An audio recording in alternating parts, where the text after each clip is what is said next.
Halo semuanya dan selamat datang di podcast saya. Hari ini saya akan berbicara dengan kalian tentang buku yang sangat bagus yang baru saja saya baca yang disebut Membuka Kunci Keajaiban Fasilitasi oleh Sam Killerman dan Meg Bolger. Killerman dan Bolger adalah dua fasilitator yang bersemangat yang percaya pada kekuatan fasilitasi. Buku ini adalah panduan untuk memfasilitasi yang mencakup 11 konsep kunci yang menurut penulis harus kalian ketahui untuk menjadi fasilitator yang efektif.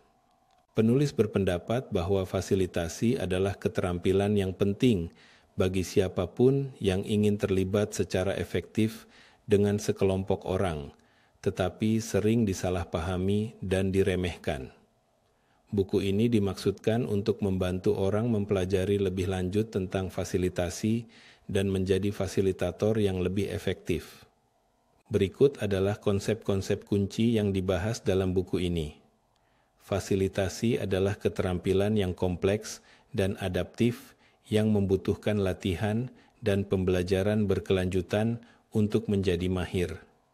Tidak ada satu cara yang tepat untuk belajar fasilitasi, karena fasilitator harus mampu beradaptasi dengan berbagai situasi dan perubahan kelompok. Fasilitasi adalah gaya partisipasi yang berbeda dari mengajar atau kuliah.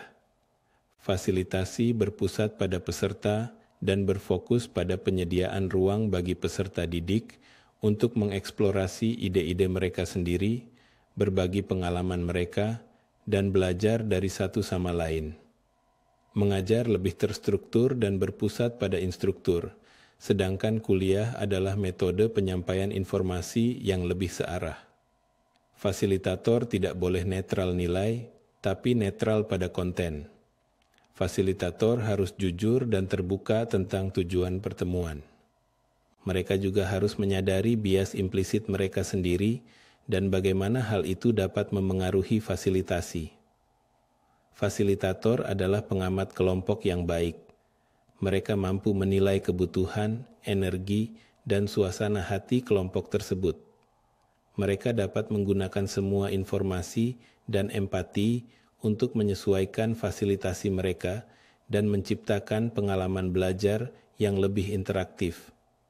Fasilitator harus berusaha untuk menciptakan ruang yang inklusif di mana banyak perspektif dapat hidup berdampingan.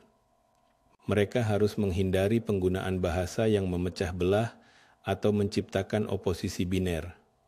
Aturan pertemuan dibuat sesuai perkembangan kelompok agar ide-ide peserta bisa keluar dan lingkungan nyaman untuk berkolaborasi.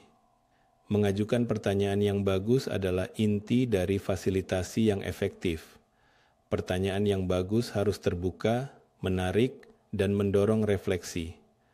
Fasilitator berusaha menciptakan ruang aman dan nyaman bagi semua peserta. Hal ini berarti menciptakan lingkungan yang setara dan bebas untuk mengambil risiko, berbagi pengalaman mereka, dan membuat kesalahan-kesalahan. Fasilitator harus menyadari bagaimana perilakunya dapat mempengaruhi fasilitasi mereka. Mereka juga harus mampu menciptakan ruang yang aman bagi peserta didik untuk berbagi pemicu mereka sendiri.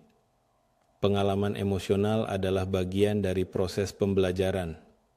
Fasilitator harus mampu menciptakan ruang bagi peserta untuk mengekspresikan emosi mereka dan belajar dari emosi yang berkembang. Fasilitator harus menjadi pembelajar seumur hidup dan memiliki model pembelajaran berkelanjutan. Mereka harus bersedia mengakui ketika mereka tidak tahu sesuatu dan selalu bersedia belajar hal-hal yang baru. Akhirnya, jika kalian memiliki pertanyaan tentang buku ini, silakan tinggalkan komentar atau pertanyaan di bawah ini. Dan seperti biasa, Anda dapat menemukan lebih banyak informasi tentang topik sejenis ini di situs web saya. Terima kasih telah mendengarkan.